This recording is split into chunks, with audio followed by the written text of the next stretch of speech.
right. I'm recording because you had a thought. Well, I just had a thought because didn't I think one of the last times we talked, didn't I talk about like my first air guitar and I was going to post a picture, right? And I don't think I ever did. And so it just dawned on me. I was in the basement cleaning my basement today and I found it. So we were talking about this guitar that somebody made me, my first, before I started playing guitar. And it was like when we did air bands. So Yeah. this is the first time this has ever made its debut. This was made in 1984. All right. It's a piece of plywood, but this is it. Right here. Amazing. And who made the guitar? His name was Bud Smith, and he was a friend of my parents, and he was really good with woodwork and whatnot. So he took this little plywood and made this for me. And I can't tell you how many times I sat in front of the mirror airbanding Eruption and Judas Priest songs. And yeah, this is really where it all started, was this. You are amazing. The fact you remember that is amazing. And the fact that you whipped it out is like out of this world. Thank you so much for that, Myles. I just was just like, oh shoot, I forgot I said I was going to put that on Instagram. So there it is. That's amazing. Thank you for sharing that. Well, as you guys can see, Myles Kennedy joining us this evening on Loudwire Nights. It's that's such an intro. I can't top that. So we're just going to jump into the interview at this point. All right. That's awesome. So before we talk about the Ides of March, the sophomore album, I want to go back to Year of the Tiger for just a second. You had shared that when you were writing that song, the wounds were really raw, but you felt like it was a song that it was an album that needed to be written. I wonder now, 3 years later, if you fully understood why you felt the need to write that record and if you accomplished whatever it was that you were looking for out of that experience. Yeah, it's interesting. I feel like there was so much that went into that, so much soul searching, digging deep. And it's interesting because it really did. I think there was a lot of healing that took place because things are different since I wrote that record for me, like internally. It was like the best therapy session ever in a lot of ways. So yeah, I'm grateful I went through it or went about it and tackled it. But something else that's really been beautiful to see is how people who've heard it, who've experienced similar dynamics with loss and how it's resonated in their life. And then you're like, wow, that's the power of music. And so for that, I'm really grateful that album happened. For those who are unfamiliar, it delves into losing his father, his childhood, and the aftermath of that. So if you're unfamiliar, you may want to go revisit that before you get into the Ides of March, which arrives May 14th. So what did you know you did not want to repeat from your debut album? What was the goal going in, or is it not that specific at that point? I don't know if there was anything else that I was thinking, I don't want to repeat that, but I definitely wanted to explore playing more guitar, especially lead guitar, improvising, and also just plugging in more. And I kind of rekindled my love affair with that side of things after actually, interestingly enough, when we were touring Year of the Tiger, because it was really challenging to recreate those arrangements as a 3-piece. And what I figured out was, well, you know what? We just turn it up, plug in, and that takes up more sonic space, right? And as we were kind of rocking those arrangements out a little more, I was like, this is kind of fun. Let's maybe consider this approach more on the next record. And so that's kind of where the genesis of that, came to be, was while we were touring on Year of the Tiger. But once again, I do it I used to do it back in the Mayfield 4 days, where you get in the studio and you're like, oh, okay, we're going to keep it stripped down. It's just going to be, guitar, bass, and drums. And you're like, oh, but a lap steel sure would sound nice here. Oh, how about some mandolin? So before you know it, in order to recreate it live, you're going to need to take out like 8 people, Right. The title, The Ides of March, as discussed, so that was taken from Shakespeare's Julius Caesar. So it's a warning within that, right? Beware the Ides of March. March 15th, which, by the way, I thought the album would be out on March 15th. Do you get that from every single person you talk to? Yeah, it's like I brought it up with my manager about, I think in December. I was like, what were we thinking? Why didn't we put this out in March? What were we thinking? And he's like, well, it's too late now. We won't have time to set it up. But That's hilarious. Well, it was a Monday anyway, so it would have screwed everything up. So Exactly. it was taken from Shakespeare's Julius Caesar. So it's a cautionary warning. And then you put out a single, the first single, like In Stride, which is like, listen, all that doom and gloom and warning and all that craziness in your head, like relax, take 5, chill. So make that make sense. Yeah, I mean, it's like it's interesting because a lot of this record is reflecting the current state of things and how it affected me and my family and so just being immersed in that. And that In Stride was one of the last songs that was written. And interestingly enough, I didn't even know if it was going to make the record, let alone be the first release. I thought it was written pretty quickly. And a lot of times with the ones that are written quickly, you're like, I don't know if it's any good. And then you play it for people like, oh yeah, there's the song. So you never know. But yeah, it does.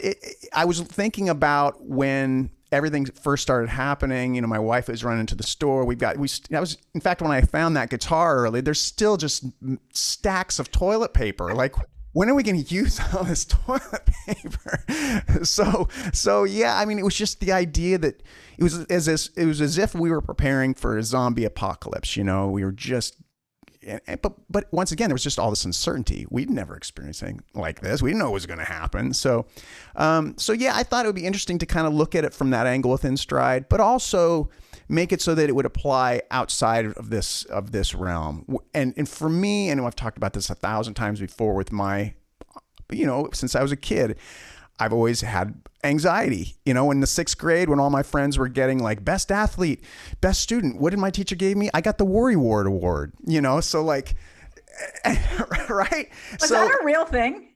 Yeah, my teacher gave me, I have it somewhere. It says Myles Kennedy Worry Ward Award 19, whenever it was. Lady, that should not be an award. That sounds counterproductive, but okay. Maybe. Yeah, I know. Nowadays that would not fly. No. Nowadays there would be a whole, that would be a big deal. But this was a different era. But interestingly enough, so songwriting for me has been the best outlet because it helps me write these songs and create these mantras that then I can replay in my own head. So cool down, baby. You're going to burn out in time. That's directed at me. And if if it's like, and somebody else hears that and they might experience, whether it's anxiety or just not taking things and looking at them in a perspective that's healthy, I try to paint with a broad stroke with lyrics so that's not so just like, well, it's only going to apply here, because then I feel like the shelf life will expire. Right. That makes sense. I would say that the title track on the record is my favorite. I mean, that song is epic. It's like 8 minutes long. And I like to say that it's like a Broadway play all in a song. Like you can kind of cut it up and know where the scenes are going to kind of go. What were you thinking when you put that together? And at the end, were you like, damn, Myles, you killed it. You outdid yourself. You're good. Oh, geez. That's funny. Yeah, that was a long, and I can't thank you enough. I'm so glad that it connected with you, because there was so much time put into that one. And so the genesis of it kind of happened. It happened in January of last year, in 2020. And I was just waking up and I heard this da da da da da da da da, and I was like, I don't know what that is, but I kind of like it. So normally I just stare at the ceiling for a half hour and try and get out of bed because it's cold. And I was like, all right, I'm going to get up and I'm going to go ahead and document this. And that was the beginning of the journey. And as I kept putting parts to it, I was starting to feel more confident that it would possibly be kind of the foundation of the record. Like this is the song that needs to be at a certain level for me to feel confident in an album. So yeah, it took about 6 months to complete. And yeah, it was a long journey. So many different parts got thrown at it, and then, no, that doesn't work. And different, I demo everything and listen, from the listener's perspective and go, that end is not, it was the end that was the issue. It's that coda when it goes into that major key. And I wanted it to come away from this prophetic, this element in the beginning of the song that is very dark, and there's this beware the Ides of March and the dark possibilities of the day and how that could affect things. But I wanted it to have this spirit of optimism in the end. And that that was when it goes into that major part, I still believe that we can change, da, da, da, da. And I was, I got goosebumps, and I could see like the clouds parting, and all, and like, he's very cinematic, like kind of like you were Yes. talking about that. I wanted it to be that, because a lot of times when I'm writing these songs, I'm thinking like that, like it's a movie. So when it was done, I did, I'm just laying it out here. And this is I'm embarrassed to say this, but I am a bit of a, I'm a bit of a softie. And so if something makes me emotional, then I know, okay, we're there. Like if, for a song like that, I want it to just like pull on my heartstrings. If it's not, we are not done yet, so I will just keep going until I feel that connection. And then the song's ready to go. I mean, a song like that. I feel like a lot of, well, not a lot, but there's a few musicians that have numerous bands, but rarely do you see the kind of crossover support that you're like. Alter Bridge is posting more about Myles Kennedy's upcoming album than Myles Kennedy is posting about his upcoming album. I was like, oh, this is where I should, like, everything is on there. How does it feel to have like that kind of support? It's great. It really, it's nice to know that your bandmates and the other entity, has your back and supports what you do. It really makes you appreciate that. And Slash has been great too. He reposted, I think he reposted the Ides of March and whatnot. So it's nice to know that everybody's supportive of one another in their various endeavors. It's great. When you're on solo record mode, do all of the ideas that come to you, like, I'm trying to think of like when you put that switch in your head, like, all right, I'm just going to work on my sophomore album now, and all the ideas that come to me are going to be funneled into this album? Or do you find yourself having to kind of pause and be like, let's put this in the phone section of the Slash, or the phone section of the Alter Bridge, or whatever it may be? A little bit. Once in a while, there'll be an idea that'll come along. To be honest with you, Ides of March was almost on the fence there. In fact, when Mark Tremonti heard the demo for Ides of March, he was like, we probably could have used that in that realm. And what we would have treated it differently in terms of like the aggression of the guitars, maybe more riffs and whatnot. So sometimes a song comes along where it could work in that realm. But in general, for me, the way I write, the tools I'm using to write with are different too. If I'm writing for Alter Bridge, I've got my diesel amps cranked up, and I'm playing some high output pickups, so it inspires you to think more riff oriented. But with this, a lot of it was written on old Telecasters or old beat up acoustic guitars that had like these ghosts of songs to be written from days gone by, like as far as like the style. So it's interesting. Guitars really inform me a lot. And so when I go on a guitar safari, go to a music store, like, I'd like to get a guitar today, I'll sit there with a bunch of old guitars, and there can be like a guitar. It's like, well, this is really important and this is valuable because blah, blah, blah. It's like, I don't care. Is it going to give me a song? And sometimes some cheap beater will be like, that's giving me a song. For whatever reason, it's informing me. So that's the one that's going into the stable, right? Does it speak to you? I mean, yes. Does this guitar say something in your head? Like, pick me. I will give you songs. Please just give me one. Right? It's weird. It's just like a tone. You know what it is? It's the way it feels in my hand, and it's the sound. Does it like? It just has a vibe. It's just got a thing that, for whatever reason, says, take me home. Fair enough. I know you have some dates in the books, so there is going to be a tour, which is so exciting to be able to talk about tours again. I noticed that it was going to be a socially distanced tour, so I'm wondering what that's going to look and feel. I'm sweating my ass off. So I'm wondering what that's going to look and feel like for fans.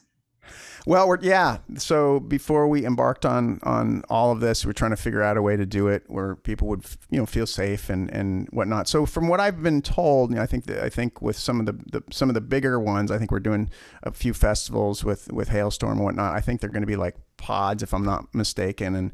And I think, obviously social distancing. I don't have the exact specifics, but I have definitely been assured that there's going to be a certain protocol that we're going to follow to make sure that everybody's safe. And so that'll be it's it's a paradigm shift. I don't know what to expect. I'm just staying optimistic. Are you so stoked to get back on stage? I am. Yes, I am. Oh, I would be a liar if I didn't say that I'm excited to get back on stage. All right. On that note, you can get those dates, more information on the album, everything that's put out. Loudwire.com always covers everything Myles Kennedy. The album, The Ides of March, arrives May 14th, not March 15th, which already passed. Or you know what? I had a prediction that it was going to be out next year because next year is the year of the tiger. And I thought maybe that would be like an Easter egg thing. I was wrong. It's actually going to be out May 14th. Thank you so much for your time, Myles. Always appreciate it. Thank you. Always a pleasure.